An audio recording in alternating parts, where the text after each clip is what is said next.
Caterpillar had not wanted to go down into the earth. The cool air and darkness were unpleasant. It was a place where people went to die.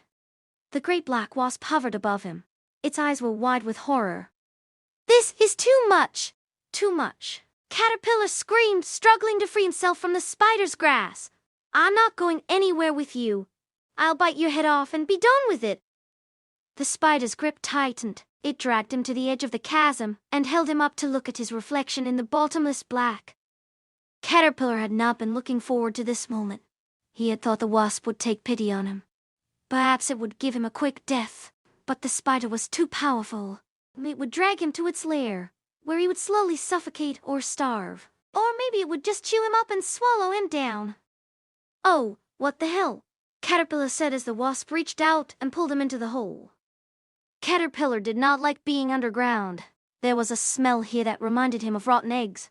The fall was damp and hot and cold, and it was always dark. Caterpillar didn't care for the dark either. In the daylight it was just another color, but here in this place it seemed to press in on him and smother him. "Is there anything you like?" asked the wasp, hovering before him. "Well, I've always liked honey," replied Caterpillar. The wasp nodded. "I can get honey. I can get you honey. Would you like that?" "Yes," Caterpillar replied.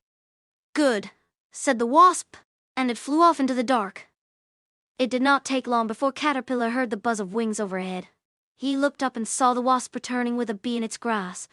It settled to the floor next to Caterpillar and dropped the bee. "There you go," said the wasp. "Eat as much as you want. You can stay here as long as you want." The bee flew off, buzzing happily. It was free now, able to eat all the honey it wanted. It had been stuck in a hollow tree trunk, starving, unable to move.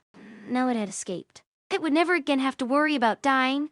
It was free to live its life without fear.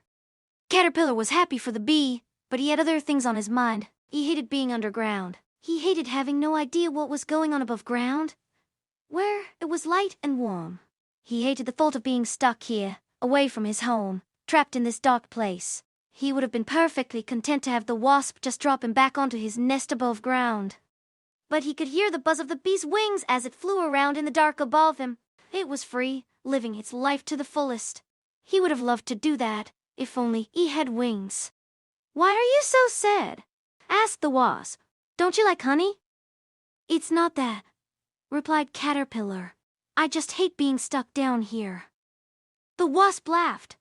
"You don't have to be stuck down here. You can come and go as you please. You can fly whenever you want to. You can see all of the world above you." "What's wrong with this world?" Caterpillar asked. "Why would I ever want to leave?" "Because you can see everything above you," replied the wasp. "And you'll always be looking at the ground.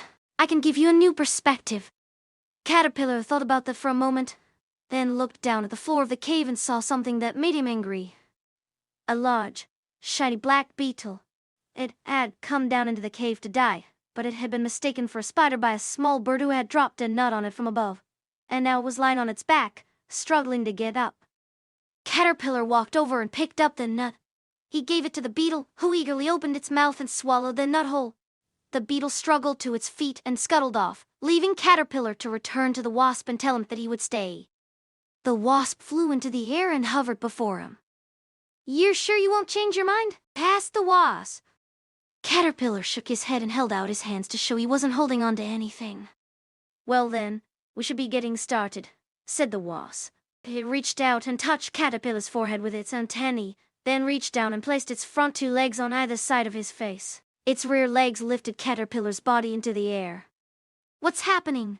asked Caterpillar, afraid of the unknown. "I'm taking you somewhere new," said the wasp, "to a better world than this one."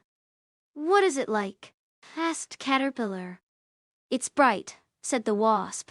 "You'll never be stuck underground again. You can fly where you want to go, when you want to go there." "How do I get back?" asked Caterpillar. "Do I have to come here every night?" "No," replied the wasp. "You have to fly to me first. You'll be able to find me if you keep looking for me, and then I'll take you back home." "I don't know how to fly." "I'll teach you," said the wasp.